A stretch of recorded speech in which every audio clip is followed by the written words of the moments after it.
Hey folks, just wanted to show you the finished product there. We didn't get to show you that at home.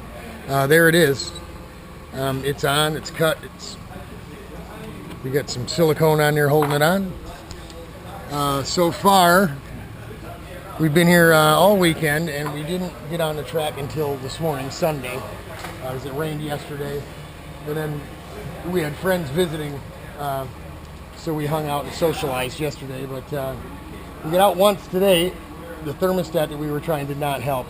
It got up to that temperature we don't like to see, 170 degrees, after just 4 or 5 laps. And usually it takes, quite a bit longer than that. So what we're doing now is we took the thermostat off. We're running the old pump, which we know worked before, and now we're going to prove out our air tube. We'll run it and see, obviously it's going to run in the 170s. We just want to make sure that the ignition doesn't overheat. So that's it. Thanks for looking in. There's Paul. He's getting undressed. It's Chuck and the boys from the racetrack. Love you all. Godspeed. We'll talk to you later.